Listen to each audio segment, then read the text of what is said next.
हरियाणा के सभी दोस्तों को मेरा नमस्कार। खट्टर सरकार, दुष्यंत चौटाला सरकार एक बार फिर हरियाणा के नौजवानों के साथ भद्दा खिलवाड़ कर रही है। हरियाणा के सीएम ट्वीट करके झूठी वाहवाही लूट रहे हैं, परंतु पीजीटी और टीजीटी अध्यापकों की पोस्ट को कौशल निगम से भरकर, वो भी बगैर किसी क्राइटेरिया के, बगैर किसी मापदंड के, बगैर मेरिट को डिस्क्लोज किए, एक बार फिर इस पूरी भर्ती प्रक्रिया पर भी और नौजवानों के भविष्य पर भी प्रश्न चिन्ह खड़ा कर रखा है। ट्वीट खेलकर खट्टर साहब बच्चों की जिंदगी से खिलवाड़ मत करिए, सीधी सीधी बातों का जवाब दीजिए। और मेरे आपसे 10 सवाल हैं। पहला, क्या पीजीटी की post group B gazetted post नहीं है?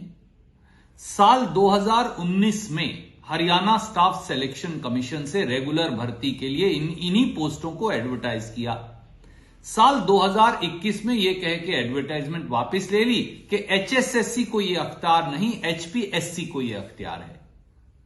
सवाल नंबर 2, अगर यह अख्तियार एचपीएससी को है तो फिर कौशल निगम जो एक कंपनी है सरकार की, वो gazetted post group B post PGT teacher की भर्ती कैसे कर सकती है? और बाद में फिर इनकी नौकरी इसी करके निकाल दी जाएगी कि भैया ये तो एचपीएससी के द्वारा भर्ती होने चाहिए थे, गलत बॉडी के द्वारा भर्ती किए गए हैं। क्या ये बच्चों के साथ धोखा नहीं? तीसरा सवाल, क्या ये पीजीटी और टीजीटी टीचर जो आप लगा रहे हैं, क्या ये कभी रेगुलर नौकरी पा पाएंगे? क्योंकि आप तो कहेंगे ये सही बॉडी के द्वारा भर्ती नहीं किए गए थे, संविधानिक बॉडी थी ही नहीं, कौशल निगम, इनको यह अधिकार नहीं था। चौथा सवाल, सरकार और कौशल निगम ये क्यों नहीं बता रहे कि कितने बच्चों ने अप्लाई किया और सिलेक्शन का क्राइटेरिया क्या है, किस चीज के कितने नंबर दिए, मेरिट का निर्णय कैसे लिया? अगर ये पूरी भर्ती सीक्रेसी में है तो हमारे बच्चों, लाखों बच्चों ने शायद जिन्होंने अप्लाई किया होगा, उन्हें पता कैसे चलेगा कि वो रिजेक्ट क्यों हुए हैं?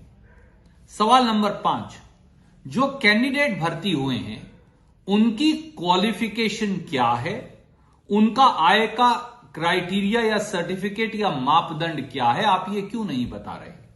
इनको छुपा क्यों रखा है?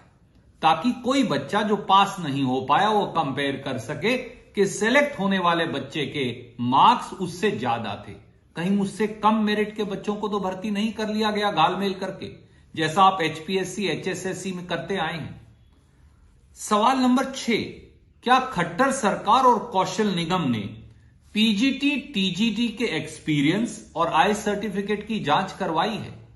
क्या परिवार पहचान पत्र में भर्ती हुए बच्चों की आय आपके मापदंड से अधिक तो नहीं है? क्या सैकड़ों शिकायतें इस बारे में आपको प्राप्त नहीं हुई? तो आपने उनका क्या किया? सवाल नंबर 7, क्या कौशल निगम द्वारा की गई इस भर्ती में पीजीटी टीजीटी टीचर की अनुसूचित जाति और बैकवर्ड क्लास एससी बीसी का आरक्षण दिया गया है? कौशल निगम में आरक्षण क्यों नहीं दिया गया? क्या संविधान में जो सम्मत आरक्षण है उसको कौशल निगम, जो सरकार का निगम है, रिजेक्ट कर सकता है? सवाल नंबर 8, क्या रेगुलर टीजीटी और पीजीटी टीचर आने पर इन सारे 4000 के करीब बच्चों को जो आपने भर्ती किए हैं टीचर, इनको आप हटा देंगे? सच्ची बात यह है कि ये सारे सवाल इसलिए उठ रहे हैं कि एक झुंझुना आपने इन बच्चों को थमा दिया। जैसे क्लर्क की भर्ती में बाद में कहा कि तुम्हारे सर्टिफिकेट वाजिब नहीं थे, उन्हें निकाल दिया, बाद में आप इन बच्चों को भी निकाल देंगे।